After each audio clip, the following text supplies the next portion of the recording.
Hey, I'm Alan Brito. I'm an architect, and I try to use as much as possible open source software for my projects, my workflow. And as you can imagine, Blender is a big part of this system because you can do almost everything inside Blender. 3D modeling, 2D drafting. I know it's crazy, but you can. And in this tutorial, let me show you, let me explain to you one of the solutions that I found, or a few solutions that I found for a common problem for anyone that is trying to use Blender as a CAD tool, which is to find intersections between edges. This might seem simple, but trust me, you need at some point to find lots and lots of intersections between edges if you are trying to do 2D drafting or even precise 3D modeling in Blender. I have this example here. Let me show you what I mean. For instance, let's say I need to find the intersection between these edges here. We have a few points of interest here. Let's say I need to find those exact points. The 3D cursor won't be able to help you, even if you try to use Blender default snapping options. Neither of them here will have an intersection option. You will find an edge center, but not intersection. Let me show you how it works on other CAD tools, so to give you more context. I have SketchUp here, which is a quite popular solution for anyone working with architecture and design. If you create a similar setup like that one that I had in Blender, let's say I will create here a few lines. As you will notice, if I try to pick the intersection points, it's quite easy because in SketchUp, by default, if you create intersecting lines like these ones here that I have, SketchUp will segment those lines so they will become individual segments. So it's quite easy to select either an endpoint or an intersection. Let's say I want to start a line from that point.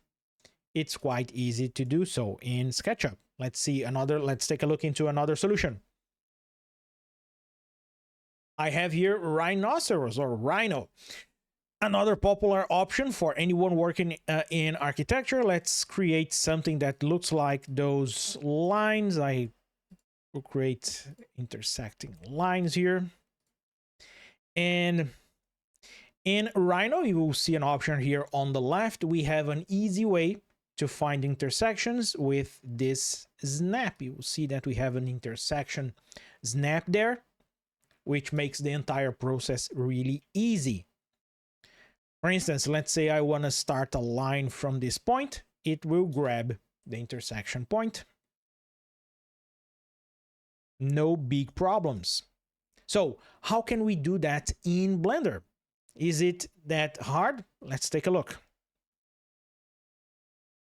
Now, back in Blender, I have 3 solutions for this problem. Let me show them right here. One of them is using a native option from Blender, no need for add-ons or anything like that, and two other options which will use free add-ons that are available from the official Blender extensions repository. The first one is this option here called Auto Merge Split Edges.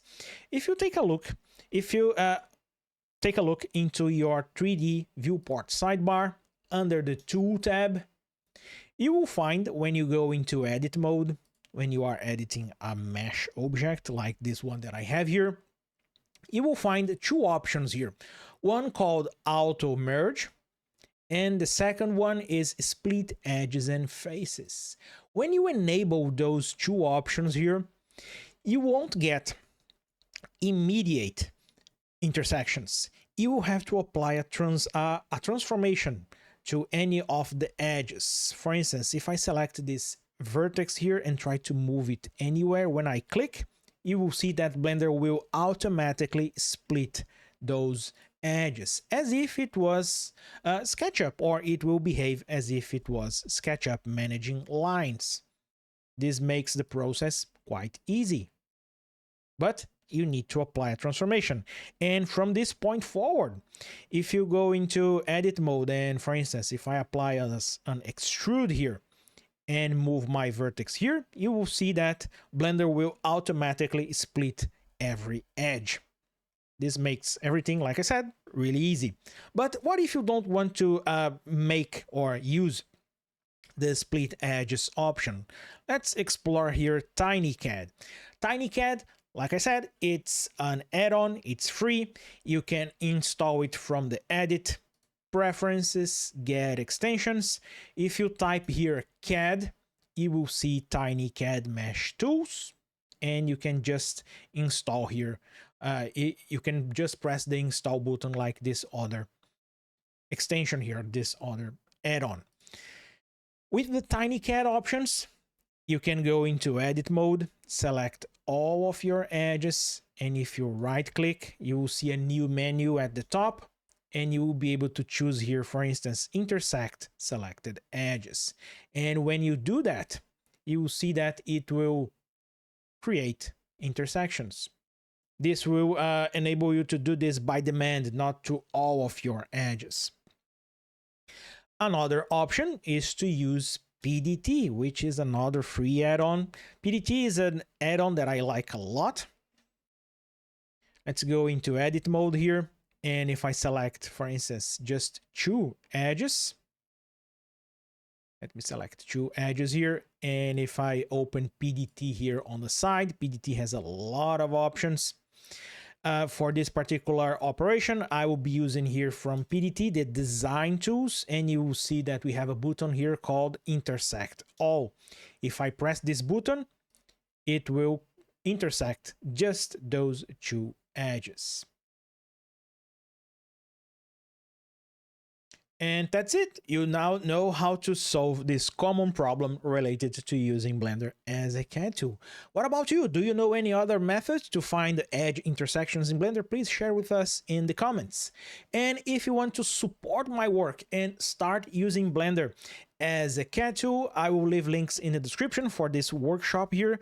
It has a label for Blender 4.2, but it works the same way with Blender 5.0. Links in the description. It's a 10-hour workshop where I explain step by step how to use Blender as a CAD tool. The same workshop, I also have a version of it as a book. Links in the description as well. So I hope you like this tutorial, and if you want to keep up with Blender as a CAD tool and other open source solutions for architecture, design, engineering, 3D printing, please subscribe to the channel so you won't miss any future tutorials. See you next time. Bye.